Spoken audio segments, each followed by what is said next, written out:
Assalamualaikum warahmatullahi wabarakatuh. Waalaikumsalam warahmatullahi wabarakatuh. Alhamdulillah, hari ini saya dapat kesempatan untuk jadi host pembawa acara di Ustadz Danu Official Channel YouTube. Nah, kita akan bahas banyak hal ya, tapi kali ini temanya akan kita persempit karena berhubungan dengan tema yang baru aja rame belakangan ini, yaitu tentang seorang ayah yang mendengar suara di telinganya, di kepalanya untuk membunuh anaknya. Saya nanya sama Ustadz, ini sebenarnya kenapa sih? Dan ini kejadian kalau kita lihat lagi di ini Ustadz, di internet ya, kita track back gitu, nggak sedikit orang-orang yang melakukan tindakan seperti itu. Pernah ada seorang ibu yang membunuh anak-anaknya bukan karena takut miskin, tapi karena ada bisikan. Jadi menganggap bahwa bisikan itu adalah bisikan Tuhan. Sama seperti kisah Nabi Ibrahim alaihissalam. Dan orang ini orang yang termasuk kalau menurut orang di sekitarnya orang yang ya artinya nggak jauh dari inilah, nggak jauh dari kegiatan ibadah lah, cukup rajin dalam beribadah. Kok bisa kejadian kayak gitu, Ustaz? Nah ya, udah kan, udah tahu. Nah, ada Ustaz Danu, ada Ustaz Abe, ada Pak Hur juga. Assalamualaikum. Waalaikumsalam warahmatullahi wabarakatuh. Langsung saya angkat planting ya, langsung planting permasalahan. Siap. Ustaz, gimana Ustaz? Pernah dengar suara-suara juga? Aduh, saya dengar terus. Dengar ya? Iya. Suaranya Bini saya. Bini saya. Kalau udah jam 10 nggak pulang-pulang gitu. Teleponnya udah bukan telepon lagi, apa tuh? Video call. Aku jangan ngomong ini, saya juga nggak berani. Jangan tanya Pak Lisa. Sama nggak? Sama.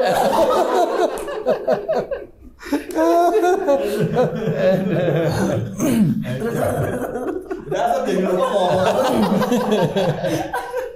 Jadi kayak gitu Ustaz. Nah, itu apa sih penyebabnya? Apakah itu jin ya yang masuk ke dalam pikirannya menyuruh untuk membunuh anaknya atau membunuh pasangannya, kan suka begitu, atau membunuh orang tuanya, bisa loh kayak begitu. Ada yang sampai ikut ruqyah berkali-kali tapi kata-kata itu tetap ada terus katanya muncul gitu. Apa itu Ustaz? Iya, jadi gini, itu kalau saya tidak salah ya, ancer saya itu namanya skizofrenia, atau yang lebih gampang dikenal adalah halusinasi. Ada suara yang tanpa ada wujudnya, jadi di sini bisa, di sini bisa. Skizofrenia itu gejalanya macam-macam. Yang paling sering muncul itu adalah gejalanya itu tidak bisa tidur. Tidak bisa tidur. Ini deg-degan terus, nggak bisa tidur gitu. Nah, sebenarnya proses nggak bisa tidur itu normal aja, proses normal. Jadi skizofrenia itu kalimat yang muncul di kepala atau di telinga atau di dada itu macam-macam. Ada yang disuruh bunuh anak, ada yang disuruh bunuh ibunya. Saya sendiri sering ngalami seperti itu, maksudnya pasien yang datang. Iya. Ada yang disuruh bunuh orang sekitarnya, ada yang disuruh bunuh tetangga, acara itu, ada yang disuruh bakar rumah, macam-macam ya. Kemudian relatif skizofrenia itu adalah menurut saya diawali dari cara berpikir orang tersebut di dalam mencerna suatu masalah. Nah, saya harus terangkan karena memang ini banyak sekali orang yang terkena skizofrenia. Anak kecil dibully, diem, akhirnya dia akan sendiri. Nah, sendiri ini kan kita tidak tahu polanya dia. Nah, inilah seseorang yang mencerna masalah yang dia sendiri sebenarnya nggak tahu mau kemana. Kalau dia arahnya mau marah tapi diam, nah nanti marahnya kemana? Kalau anak ini dibully, terus dia diam sendiri, berpikir nggak ketemu solusinya, nggak bisa tidur, deg-degan, psikiater, dokter, psikolog atau apapun itu dicoba, pasti kasih obat penenangannya itu. Bukan menyelesaikan salah satu mengurangi ya. Mengurangi itu dengan gejala itu dengan seperti itu. Sebentar, saya perlu pertajam lagi. Jadi obat-obatan yang diminum itu bukan mengobati ya? Bukan. Jadi hanya untuk penenang saja. Penenang saja. Tapi problemnya nggak hilang. Nggak hilang. Oke. Ya, karena kasus yang seperti itu saya sering tangani kalau saya amati orang-orang yang pasien saya seperti itu, saya lihat ini minum obat dokter gitu. Iya. Oke, saya coba ini. Kemudian kenapa itu bisa muncul suara? Kenapa dibilang halusinasi? Oke. Sebenarnya pada saat seseorang itu memikirkan sesuatu, load-nya itu kuat, besar, berat, sehingga biasanya orang mikir itu kan kadang-kadang hanya kalau siang kan dia melakukan pekerjaan, jadi dia mikirnya nggak terlalu ke situ. Tapi kalau itu udah diletakin malam hari kan di rumah nih, udah sendiri atau dia mau tidur nggak ngapa-ngapain, nah itu dipikirin tuh. Kalau dia mikirnya itu jengkel sama istrinya, mamanya yang tadi bapak-bapak tadi kasus dari Mas David, dia tuh jengkel marah sama istrinya, tapi istrinya tuh lebih berani, dominan itu. Lebih dominan. Kali barangkali istrinya itu ya lebih dominan lah ya. Iya, lebih dominan. Dia takut dia sebenarnya, tapi dia emosi. Akhirnya itu kan ke bawah berantemnya dia dengan istrinya terus menerus berhari, berminggu, berbulan, nggak selesai, bertahun nggak selesai. Dia kan nggak ketemu solusinya. Suatu ketika ada masalah yang agak besar, load-nya itu dalam. Dia mikir malam itu mikir. Pertama kali nggak ngerti, dia mikir aja. Nggak bisa tidur dibiarin. Karena dianggap hal biasa. Dianggap hal biasa, kecapean atau lagi mikir. Titik itulah sebenarnya awal dari dia itu sudah masuk. Tapi biasanya Ustaz, maaf ya saya potong Ustaz, kebanyakan orang-orang itu nggak ngerasa bahwa dia itu sebenarnya permasalahannya itu. Jadi yang dipikirin malah masalah kantor, malah salah kerjaan. Jadi yang kebayang bukan hal itu gitu. Jadi kayak apa ya namanya? Kayak kesupres gitu, Ustaz. Kayak keteken lama-lama permasalahan ini ketutup sama masalah lain. Akhirnya begitu ada hal kecil, nyulut. Marahnya kayak orang bakaran. Mungkin nggak Ustaz, atau memang maaf ya, dan itu seperti itu, atau memang hanya itu saja yang keluar di benak pikirannya dia Ustaz? Kalau saya amati skizofrenia itu bukan persoalan menumpuknya persoalan kemudian dia marah. Bukan ya? Bukan. Kalau itu emosional namanya, hanya emosional. Tetapi skizofrenia ini spesifik, halusinasi ini spesifik. Jadi tidak hanya cuma sekedar ada masalah marah, bukan sekedar itu. Skizofrenia itu betul-betul masuk ke dalam pikiran beneran. Jadi kalau mikir itu serius. Saya kasih contoh, seorang berhutang di bank, atau seorang berhutang di rentenir. Kita tidak membicarakan masalah syariat ini umum aja ya. Dia berhutang di bank atau berhutang di rentenir. Dia berhitung hitam di atas putih itu bisa membayar. Dan utangnya tidak kecil. 5M atau berapa memangnya umpama. Suatu ketika memang dia loss, nggak bisa ngapa-ngapain. Kan dari pihak bank ada yang pakai debt collector, apalagi rentenir. Kalau dia dikejar terus-terusan, dia punya nomor HP, kan stres. Dia kan fokusnya hanya mikir gimana caranya ngembaliin uang. Padahal dia nggak ketemu cara bagaimana dia cara mendapatkan uang, itu kan nggak ketemu sebenarnya. Dia hanya mikir gimana caranya mengembaliin uang. Atau bagaimana saya itu tidak dikejar-kejar sama debt collector. Itu kan hanya berproses di situ. Di situ aja persoalannya. Dia pikirin setiap saat itu.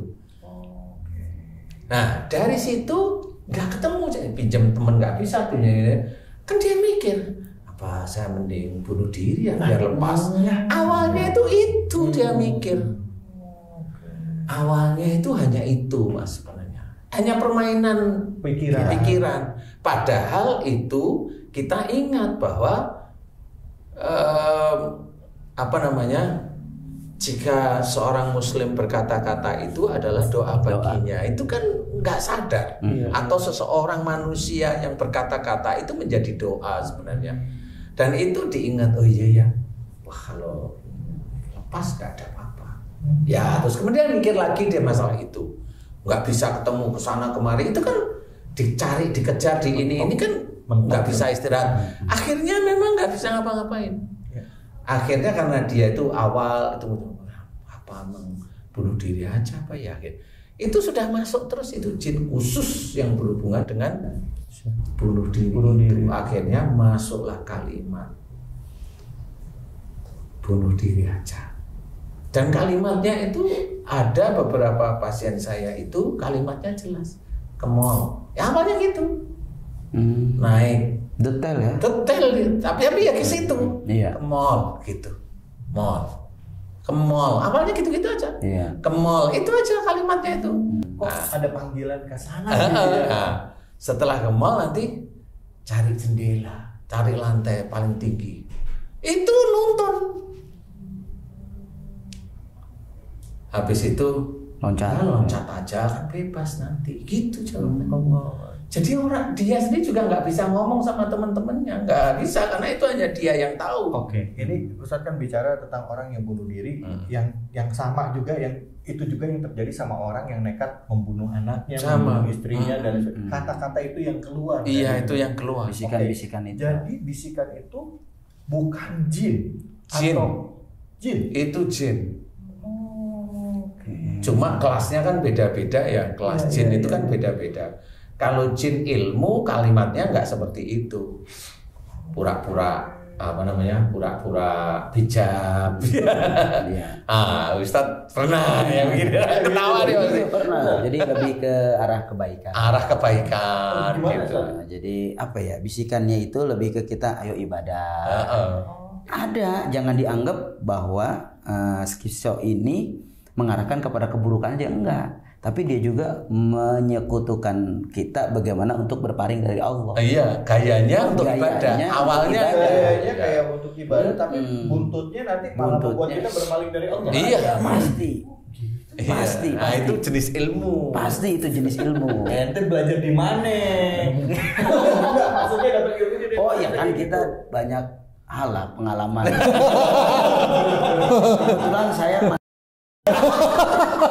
bukan kali ini bercanda.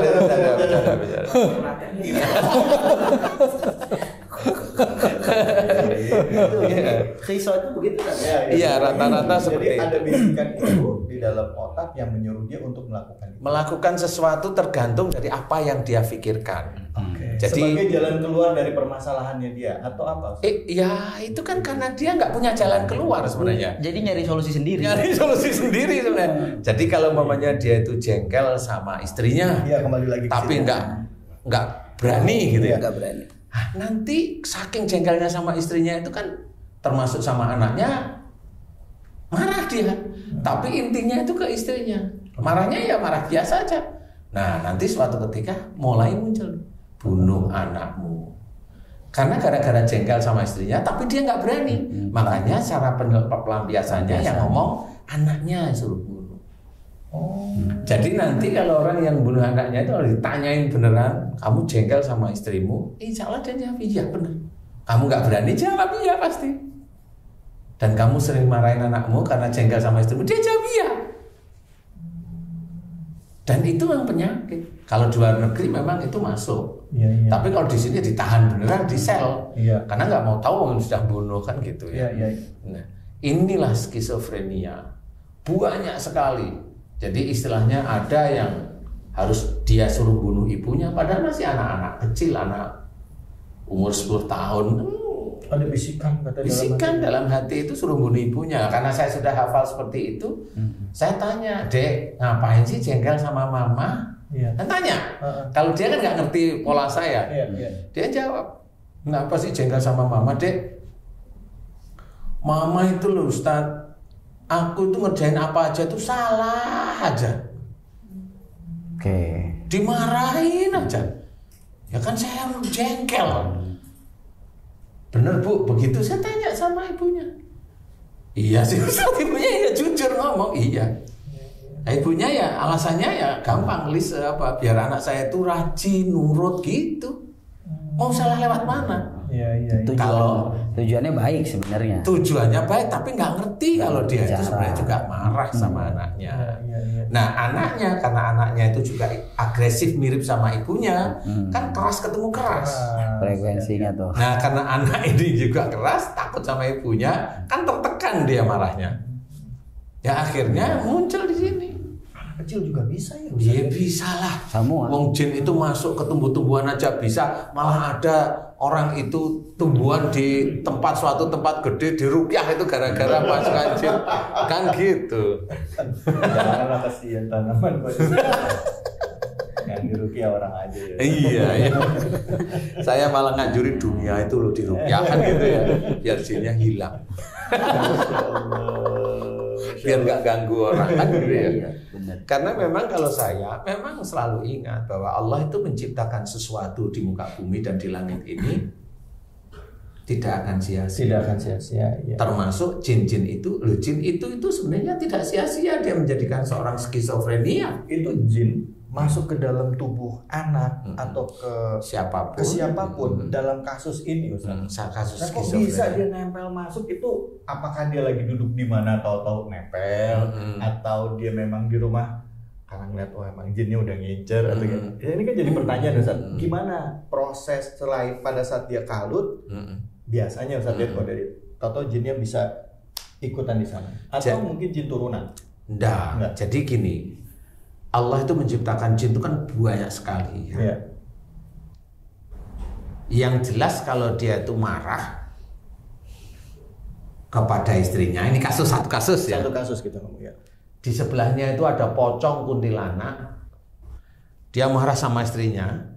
Itu kalau dia nggak ketemu solusi, si pocong sama kuntilanak itu nggak bisa langsung masuk karena frekuensinya beda. Ya. Karena dia nakutin. Ya. Nah, yang masuk adalah frekuensi jin yang memang khusus dia bisa mengolah otak itu menjadi seperti manusia, menjadi seperti suara manusia. Itu yang disebut was-was kali dalam Islam itu bukan? Bisa boleh lah. Tetapi selama ini kan itu belum pernah terbukti secara nyata. Ya. Dari cerita para teman-teman dakwah itu belum terbukti secara nyata. Kalau di sini saya kan atas izin Allah kan sudah banyak menangani yang skizofrenia. Kalau ditanyain banyak nggak sembuh, alhamdulillah sudah banyak sekali yang sembuh. Nah, kasus yang seperti itu kalau saya amati kayaknya jinnya itu bukan jin bumi biasanya. Skizofrenia itu jinnya itu kayak jin angkasa, jin langit. Jadi bukan kuntilanak, bukan genderuwo, bukan ini, bukan. Tapi orang yang kena kasus skizofrenia bisa yang masuk itu macam-macam bisa. Karena nggak taunya dia kena skizofrenia, tapi dia punya dasar ilmu dari orang tua sebelumnya, dan dia itu labil emosionalnya. Jadi karena labil emosiannya, dia kena skizofrenia untuk bunuh, tapi dia sendiri kemasukan jin, sedih karena dia proses dalam berkeluarga. Dia sering sedih dengan pasangannya. Dia nangis sendiri. Nah, ini jin sendiri. Ya, ini jin bumi yang masuk. Jin bumi masuk yang khususnya nangis. Jin dunia. Jin dunia ini. Jadi memang banyak hal yang memang orang tidak tahu. Tapi alhamdulillah atas izin Allah ini saya bisa cerita. Dan bagaimana cara berdoa? Ya bisa aja doa ini memang dilantunkan oleh seseorang. Karena doa ini yang dilihat oleh Allah Ta'ala adalah iman sama amal solehnya. Jadi siapapun boleh berdoa, bisa berdoa. Persoalannya dikabulkan atau belum adalah imanmu, amal solehmu itu seberapa di hadapan Allah. Hanya itu. Ya. Jadi artinya kalaupun kita sebagai solusi dari permasalahan ini adalah dengan berdoa, memohon kepada Allah. Mohon kepada Allah Ta'ala. Sebelum kita nanti ngomong ke sana, Ustaz, doanya, caranya gimana? Di sini juga ada yang nonton. Mungkin ada yang mau nanya, silahkan. Silakan. Tanya aja boleh, silahkan. Assalamualaikum Pak Ustaz. Waalaikumsalam warahmatullahi wabarakatuh.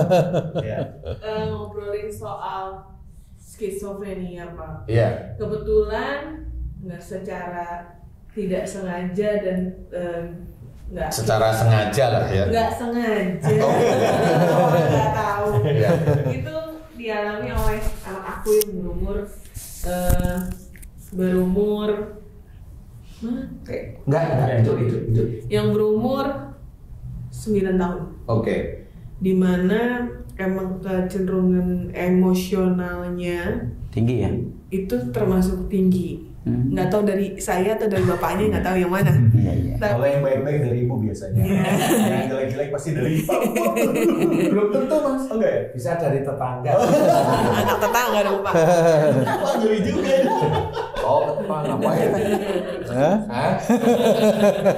Saya nggak ikutan ini. Iya. Jadi anakku tuh merasakan ketika ada seseorang, kalau dia bercerita gitu, ada yang ngobrol nih, ada di kepala aku, dia bilang awalnya itu ibu kamu cekek, ayo cekek gitu. Awalnya gitu pak. Terus Sama kan yang tadi ya? Iya. Terus tapi dia tahu ini bukan aku yang mau. Dia awalnya seperti itu pak. Terus setelah itu dia bilang itu ibu kamu mati gitu. Dia bilang seperti itu. Terus Dia minta supaya ibunya mati. Terus setelah sini, yang paling parahnya adalah ketika yang di kepala itu menghujat Allah. Dengan mengata-ngatain dengan kalimat-kalimat yang kasar, yang biasanya mungkin ini salah satu aku berpikirnya mungkin ini apakah keseringan nonton YouTube yang nggak baik, jadi akhirnya kan kalau anak-anak itu kan sering banget dengar kalimat-kalimat kasar dari YouTube. Jadi itu Allah itu dikata-katain sama kayak anak-anak sekarang kalau ngomong gitu dengan kalimat-kalimat asal marah gitu ya? Iya. Asal jeplak lah ya? jeplak ngatain dengan kalimat kotor, kalimat kotor, maksud kalimat kotor, kalimat binatang apa segala macam gitu. Si anak tuh bingung gitu, sebenarnya aku salah apa, karena dia usianya 9 tahun jadi gimana ya, nggak ngerti aku kenapa gitu, aku kenapa aku harus seperti ini, kenapa aku baru mengalami hal seperti ini, sedangkan aku kemarin nggak pernah mengalami seperti ini. Itu ya sebenarnya akhirnya menjadi apa ya, kalau seorang ibu tuh ibaratnya sedih ya pak. Karena kita nggak tahu cara nyembuhinnya seperti apa. Kalau misalnya mungkin orang gede dinasihati, mungkin mereka akan mengerti. Tapi ketika anak kecil adalah yang dia rasakan kan sakit, aku risih, aku nggak bisa ini, aku nggak bisa ini, aku normal. Belum ngerti konsep itu tuh apa nih, apa yang terjadi sama diri dia juga nggak paham. Pemetaannya bingung, mecahinnya bingung ya kan. Aku mesti gimana, itu yang sering banget diomongin. Terus memang si anak ini seneng nonton Pak Ustadz Danu, sering nonton siraman Om. Ketika dia nonton dia bilang gini, kenapa ya kok orang-orang itu didoain sama Pak Ustadz sembuh, kok aku nggak sembuh-sembuh? Dia ngomong seperti itu. Aku kok nggak sembuh-sembuh, kenapa? Dia bilang gitu pak. Jadi sekarang sebenarnya untuk ibaratnya saya sebagai contoh gitu, mungkin ibu-ibu yang lain kalau belum pernah mungkin ngobrol langsung sama anak, mungkin mereka tidak akan tahu. Tapi sebenarnya mungkin nggak cuma 1-2 anak yang bisa merasakan ini. Ada mungkin beberapa anak yang mungkin belum tentu dia berani ngomong ke ibunya kalau dia merasakan hal yang sama. Kalau itu terjadi dengan anak-anak, itu harus seperti apa sih pak? Oke. Gitu. Yang mungkin nggak semudah kita ngobrol dengan orang dewasa yang dinasihati, akhirnya mereka memahami. Seperti itu sih kalau boleh tahu. Baik. Terima kasih Mbak, sebut saja namanya Bunga ya. Terima kasih. Mawar.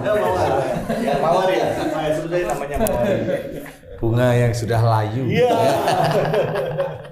Siap, silakan. Iya. Aduh.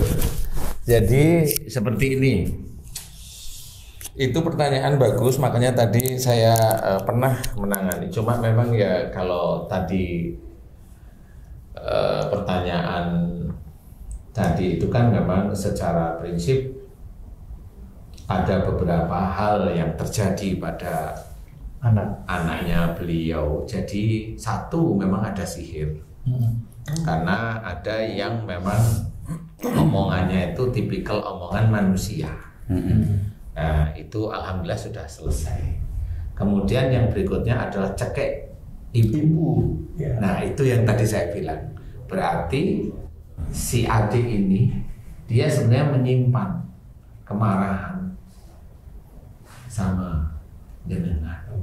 Cuma nggak ngomong. Karena orang-orang skizo itu biasanya relatifnya pendiam. Pendiam. Agak tertutup, introvert gitu. Nah, kalau marah diem, celelang gini aja. Nah, ya sudah. Itu pasti akan muncul bereaksi nanti, cepat atau lambat akan bereaksi. Nah, insya Allah kalau masalah itu nanti kita tanyain, kalau memang sudah betul, oh iya memang sering jengkel sama jenengan, nggak apa-apa, itu udah ketemu, obatnya ketemu satu. Obatnya ketemu satu, berarti menyimpan marah sudah betul. Betul ya. Kemudian untuk menghujat Allah namanya, atau memaki Allah, ini kan beda. Ini bukan jin biasa. Jin itu biasanya nggak berani dia memaki Allah. Dajjal. Iya, itu biasanya kalau nggak dajjal, skizo. Kalau dajjal itu kalau saya mengartikannya kesurupannya, Ustaz. Jadi dajjal itu bentuknya kesurupan. Jadi kalau skizo itu kayak doktrin bentukannya. Oh, dibentuk ya? Didoktrin, kayak didoktrin seperti itu. Nah, kalau memaki Allah berarti beliau ada yang tidak disenangi tentang masalah agama. Entah itu sholat, entah itu baca Quran, entah itu pelajaran agama, entah itu dibangunin pagi tidak pernah mau, entah kalau disuruh sholat itu alasannya macam-macam ngomel-ngomel. Nah, itu bisa seperti itu. Kalau itu ketemu, ya mamanya dia ngomong, ya saya sama pelajaran agama itu nggak suka, maunya kamu marah. Iya, ada ketemu obat kedua. Jadi tinggal nanti doanya itu fokus ke titik itu. Dan pada waktu sebelum doa itu dimulai, si adik harus dikasih fahaman. Yang pertama, jangan marah lagi sama Mimi ya. Gitu. Ini kunciannya gitu, tahapan awal. Iya, tahapan awal harus seperti itu. Yang kedua, kalau disuruh sholat atau kalau disuruh ngaji atau dengan pelajaran agama Islam, nggak boleh gerutu, nggak boleh emosional, nggak boleh ini. Dikasih tahu pemahaman pelan-pelan seperti itu. Nanti kalau dia sudah bilang ya, gitu. Nah, ini sudah beda. Obat kedua sudah mulai ditelan nih. Nah, kenapa harus seperti itu? Karena memang tahap tobat itu mau diterima oleh Allah Ta'ala atau penyakit itu mau dilepas oleh Allah Ta'ala, memang ada 3 tahapan. Ilal ladzina tabu, yang kedua waslahu, yang ketiga wabayanu. Baru Allah menjawab faulaika atubu alaihim. Ilal ladzina tabu, mereka yang telah taubat. Walaupun si adik kecil tetap harus diajak mau taubat. Jangan marah sama Mimi, ngerti? Itu cara taubat. Jangan gerutu lagi kepada Allah kalau disuruh ini. Nah, itu ngerti dia taubat. Waslahu, melakukan perbaikan.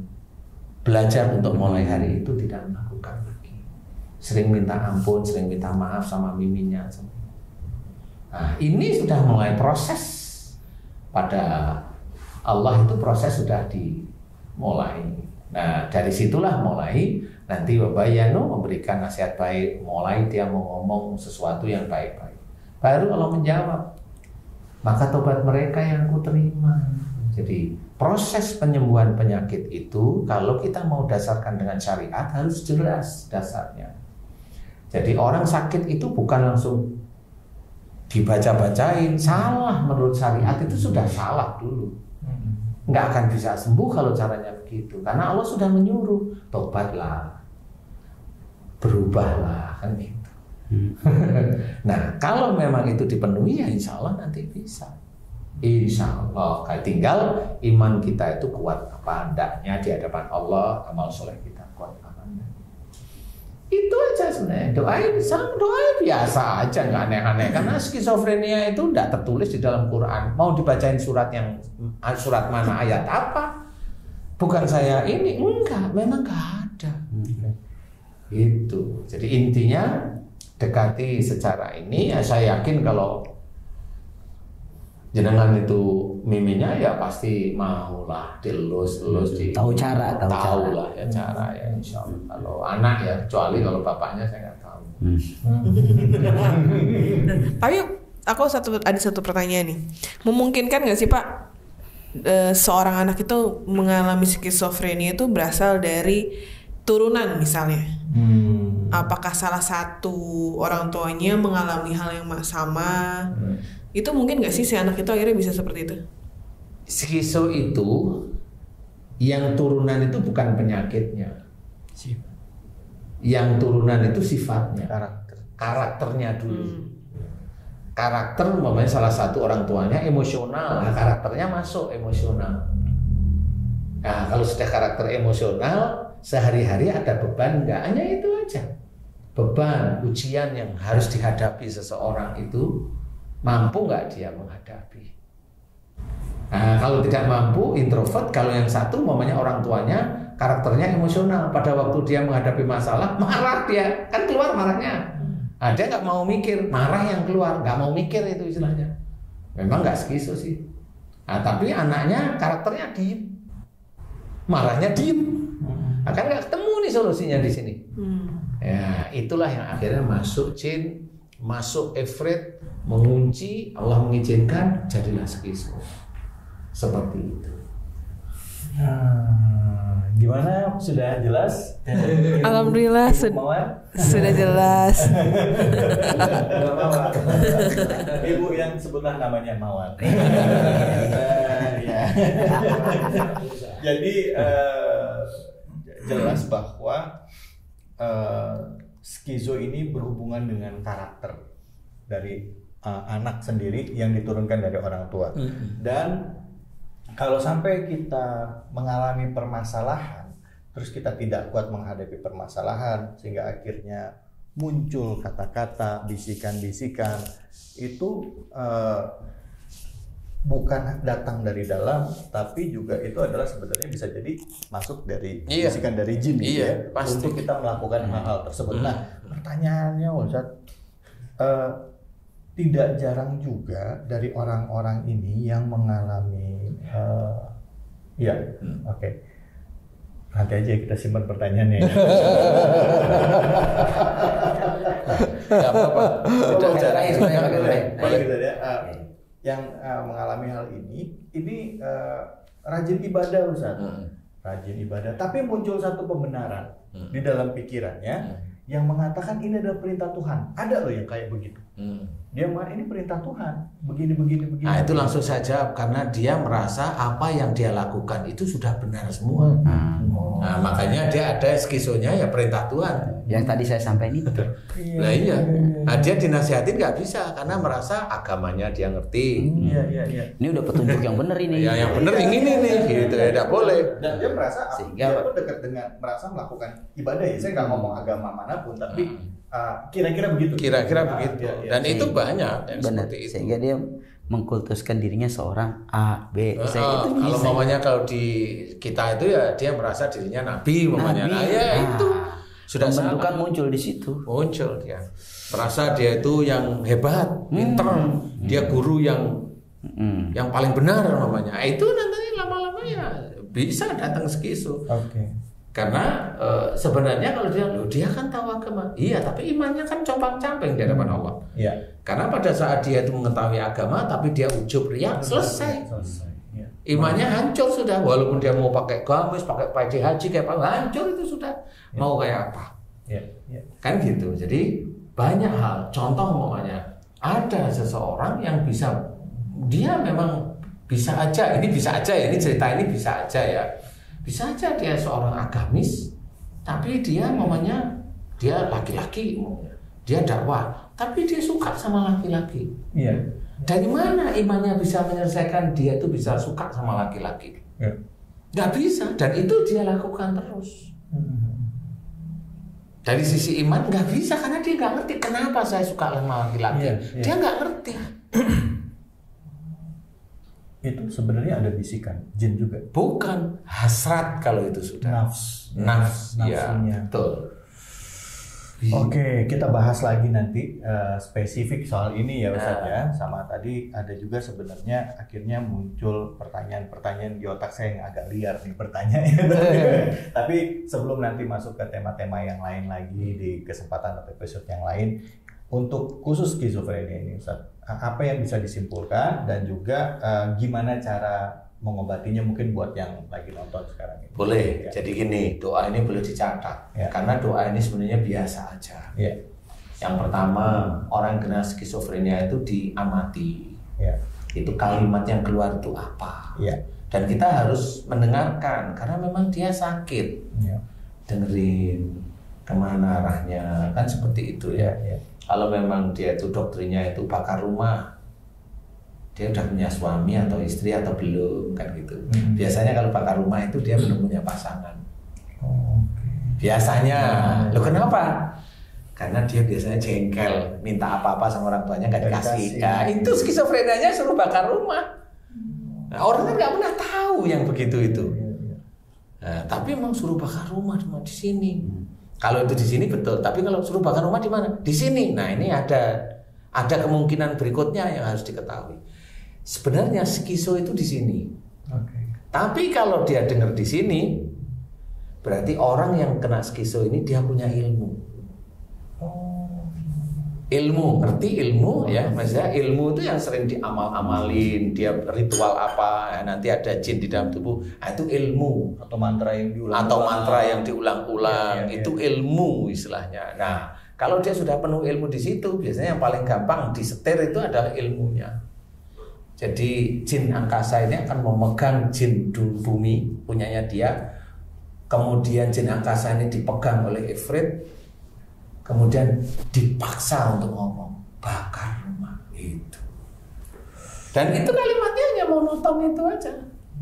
Jadi kalau mamanya aku mau bunuh kamu, nah ini bukan skizo, itu sihir. Aku mau bunuh kamu itu sihir. Maksudnya ke si badan. Iya, dia denger kan gitu. Aku mau bunuh kamu, ini sihir. Tapi kalau mamanya aku mau makan, mamanya kemudian mau lihat piring, nanti ada ngomong kamu makan di piring warna kuning mati. Nah itu ada yang begitu. Nah dia mau cuci-cuci, nanti kalau kamu mau cuci-cuci kepleset mati gitu. Ada yang begitu, dia skizo. Nah itu gimana caranya? Susah beda. Nah, susah memang harus bertemu dengan yang diizinkan oleh Allah Ta'ala faham. Jadi intinya adalah diketahui dulu. Kalau memang nggak bisa, oke, kita membuka cerita lah. Cara berdoa adalah titik-titik berdoa. Kalau dia itu disuruh bunuh istrinya, berarti dia marah sama istrinya. Mohon ampun di titik marah kepada istri. Kalau dia disuruh bunuh anak, dia pasti insya Allah hampir mirip marahnya dengan pasangannya. Kalau dia disuruh bakar rumah, biasanya dia kalau minta apa-apa nggak dikasih kemudian marah. Nah di titik itu doanya gimana? Ya Allah, jika selama ini yang bakar, aku sering kalau minta pada ayahku, ibuku tidak dikasih, aku marah, jengkel, diam. Semakin lama masuklah makhluk yang akhirnya aku disuruh bakar rumah. Ya Allah, jika itu karena dosa-dosaku, ampuni dosa-dosaku. Astagfirullahaladzim, astagfirullahaladzim, astagfirullahaladzim. Itu harus doa seperti itu. Terus doa terus. Kau nggak kemana-mana, enggak, titik itu. Kemudian baru setelah doa mohon ampun, mirip itu begitu gitu. Kemudian baru doa, ya Allah, aku mohon padamu, lepaskan penyakit skizofrenia ini, halusinasi ini dari pikiranku, hatiku, dan semua organ-organ di tubuhku, ya Allah. Amin, amin, ya Rabbal Alamin. Muji Allah, subhanallah, walhamdulillah, seperti itu. Karena kita nggak punya kekuatan, serahin aja sama Allah Ta'ala dengan memuji Allah. Tinggal Allah nanti yang melihat imannya kuat, amal solehnya kuat atau belum, serahin aja dulu. Kalau memang sudah dicoba berhari, minggu, bulan, ada peningkatan nggak? Cari suara dulu, suara jelas, mulai berkurang. Oh berarti doa ini mulai dikabulkan sama Allah. Teruskan seperti itu. Karena skizo itu tidak ada obatnya di muka bumi itu tidak ada obatnya, hanya kasih obat penenang aja. Seperti itu. Jadi doanya insya Allah seperti ini. Ini saya buka aja biar semuanya paham bahwa Wa ma asabakum min musibatin fa bima kasabat aydikum. Itu betul. Apa saja musibah yang kau terima itu disebabkan dari buah tanganmu sendiri. Itu betul Allah yang berkata. Jadi kalau seseorang kena musibah, dia merasa tidak berdosa, dia ingkar terhadap ayat ini. Kalau udah ingkar berarti kufur. Nah, iya. Kufur ya. Siapa aja orang-orang yang kufur akhirnya nggak peduli dia orang tidak tahu agama atau dia tahu agama. La in sakartum la azidanakum wa la in kafartum inna adzabi lasyadid. Katanya kalau bersyukur ditambah nikmatnya, tapi kalau dia kufur mengingkari ya azab Allah yang perih. Jadi kita harus banyak-banyak introspeksi diri ya. Iya benar. Harus belajar lah ya. Ya kadang kebanyakan kita sering merasa pada saat ditimpa masalah yang benarnya adalah kita selalu jadi korban, padahal belum tentu begitu. Justru kalau kita lihat, ingat saya selalu bicara setiap pagi ngobrol sama Ustadz selalu kasih pelajaran ke saya atau kita semua yang ada di ruangan bilang begini, Mas, setiap musibah itu tidak mungkin terjadi langsung ujug-ujug. Pasti ada runutan peristiwa sebelumnya. Nah itu, dan Allah itu kalau tahu-tahu mendadak orang tertimpa musibah, berarti Allah itu nggak adil. Allah itu zalim. Justru Allah itu maha baik. Allah itu baik. Jadi takdir itu sudah kita yang buat sendiri dari awal. Dan dicatat oleh Allah Ta'ala. Mau kemana arahnya. Betul. Kalau Anda perbuatannya begini, pasti arahnya akan ke situ. Ya. Jadi jangan buru-buru nyalain orang. Kalau ada apapun dalam hidup, introspeksi diri gitu ya Ustaz ya. Betul. Ampun sama Allah. Masya Allah. Terima kasih banyak Ustaz. Udah 30 menit lebih, udah hampir 1 jam ini. Jadi kalau misalnya saya alhamdulillah tadi nyampe ke sini ke klinik Ustaz di Tebet Barat tadi, sempat saya berharap wah Ustaz pengen belajar lagi sama Ustaz hari ini banyak, dan mudah-mudahan dengan ilmu yang Ustaz sampaikan bisa bermanfaat. Amin. Terima kasih banyak Ustaz ilmunya. Ustaz Abid, Siap, sama-sama. hari ini kok nggak ikutan nanya, mestinya nanya. Udah cukup, kan tadi udah diwakili. Ya. Oke, makasih banyak ya. Ikuti terus channel dari Ustadz Danu official channel, dan pasti banyak ilmu-ilmu yang bermanfaat yang akan di-sharing oleh Ustadz. Amin ya Allah. Itu aja Ustadz ya, cukup ya Ustadz ya. Terima kasih banyak. Assalamualaikum warahmatullahi wabarakatuh. Waalaikumsalam.